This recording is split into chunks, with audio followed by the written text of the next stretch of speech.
Assalamu alaikum. I hope you all will be fine. Today our topic is cofactors.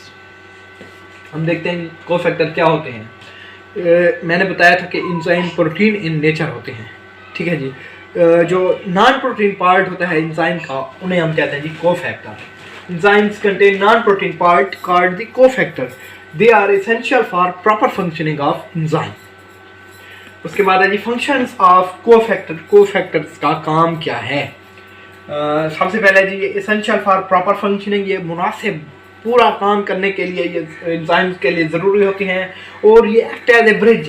ये enzyme और substrate के दरमियान bridge के तौर पर काम करते हैं, ठीक है जी। उसके बाद directly take part in the chemical reaction during catalysis. जब कैटालाइसिस हो रही होती है ये डायरेक्टली इन्वॉल्व हो जाती हैं रिएक्शन में, कैटालाइसिस में। उसके बाद ये provide source of chemical energy. ये केमिकल एनर्जी प्रोवाइड करते हैं। ये केमिकल एनर्जी हमें ज़रूरत होती है ड्राइव रिएक्शन को चलाने के लिए, ठीक है जी। उसके बाद है जी टाइप्स ऑफ कोफैक्टर। कोफैक्टर की जी 3 टाइप्स हैं। सबसे पहले है जी activators. Detachable cofactor are known as activator. ऐसे कोफैक्टर जो एंजाइम से अलहदा हो जाएं उन्हें एक्टिवेटर कहते हैं। ये क्या होता है जी, इनऑर्गेनिक आयन्स होते हैं, मसलन magnesium dipositive ion, iron dipositive ion, copper dipositive ion और जिंक डाइपॉजिटिव आयन वगैरह। उसके बाद है प्रोस्थेटिक ग्रुप। जब ये non protein part covalently bonded हो तो इस कोफैक्टर को क्या कहेंगे जी, प्रोस्थेटिक ग्रुप। उसके बाद है जी coenzyme. Loosely attached non protein part to the protein part. जब ये non protein part protein part से लूजली अटैच्ड हो तो इसे हम क्या कहेंगे, कोएंजाइम। कोएंजाइम जो रिलेटेड होते हैं जी, ये किन से, विटामिन से रिलेटेड होते हैं। विटामिन एसेंशियल रॉ मटेरियल होते हैं for the synthesis of coenzyme. ये कोएंजाइम्स की सिंथेसिस के लिए एसेंशियल रॉ मटेरियल होते हैं। जैसा कि हम कोएंजाइम को यूज़ कर सकते हैं अगेन एंड अगेन, इसीलिए हमें ज़्यादा कोएंजाइम्स की ज़रूरत होती है। कोएंजाइम्स को बनाने के लिए हमें ज़्यादा से ज़्यादा विटामिन्स की ज़रूरत होती है। उसके बाद ये type of enzyme for attachment of cofactor. कि कोफैक्टर जब अटैच होता है तो एंजाइम कितने किस्म का होता है, इसकी 2 अक़साम हैं। Apoenzyme and enzymes with coenzymes and prosthetic group removed. ऐसा एंजाइम जिसमें कोएंजाइम और प्रोस्थेटिक ग्रुप रिमूव हो जाए इसे एपोएंजाइम कहते हैं। ये इनएक्टिव हो जाता है। जब ये रिमूव हो जाता है तो इनएक्टिव हो जाता है। और जब addition of concentrated coenzymes to apoenzymes restore its activity. जब हम कोएंजाइम्स ऐड करते हैं तो इसकी एक्टिविटी रिस्टोर हो जाती है। उसके बाद है हॉलो एंजाइम। एपोएंजाइम और कोफैक्टर मिलकर क्या बनाता है, हॉलो एंजाइम। इसकी डेफिनेशन देखते हैं। And activated enzymes consisting of polypeptide chain and cofactor is known as holoenzyme. Polypeptide chain और कोफैक्टर पर मुश्तमिल जो होते हैं वो हॉलो एंजाइम होते हैं। उसके बाद है जी लोकेशन ऑफ एंजाइम। एंजाइम कहाँ पाए जाते हैं? Simply dissolve in cytoplasm. ये साइटोप्लाज्म में डिजॉल्व हो जाते हैं और ये टाइटली बाउंड होते हैं सब सेलुलर ऑर्गेनेल्स पे। और ये पैदा कहाँ पे होते हैं? ये सेल के अंदर पैदा होते हैं।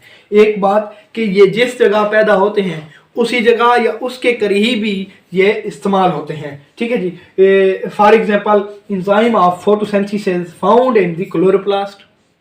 फोटोसिंथेसिस के एंजाइम्स क्लोरोप्लास्ट में होते हैं। इसी तरह जो एंजाइम सेलुलर रेस्पिरेशन में इस्तेमाल होते हैं वो कहाँ पे होते हैं जी, वो होते हैं माइटोकॉन्ड्रिया में। उसके बाद है enzymes involved in the protein synthesis. जो प्रोटीन सिंथेसिस में इस्तेमाल होते हैं वो कहाँ पे पाए जाएंगे जी, राइबोसोम्स में, क्योंकि ये बनते भी वहाँ पे हैं। अब हम देखते हैं जी कोफैक्टर किस तरह प्रॉपर फंक्शनिंग ऑफ एंजाइम में हेल्पफुल होते हैं, ठीक है जी।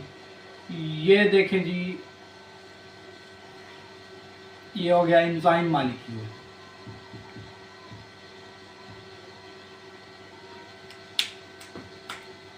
और ये देखें जी,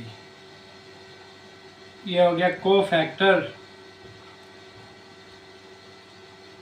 और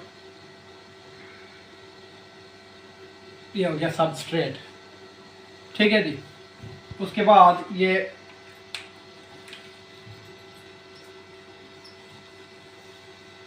एंजाइम मॉलिक्यूल, ये सबस्ट्रेट अब इसमें फिट नहीं होगा जब तक हम कोफैक्टर को इसके साथ ऐड नहीं करेंगे, आप देखें जी ज़रा,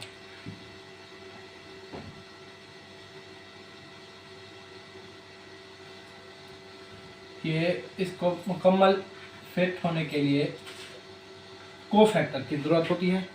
ठीक है जी, आप देखेंगे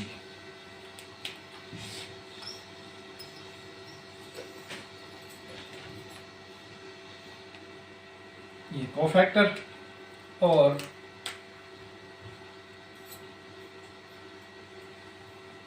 ये हमें क्या मिल गया जी, प्रोडक्ट्स। और ये जो कोफैक्टर और एंजाइम हैं इनको रीयूज्ड किया जाता है again and again, again and again. ठीक है जी, इस तरह से ये प्रॉपर फंक्शनिंग में हेल्पफुल होते हैं फॉर एंजाइम।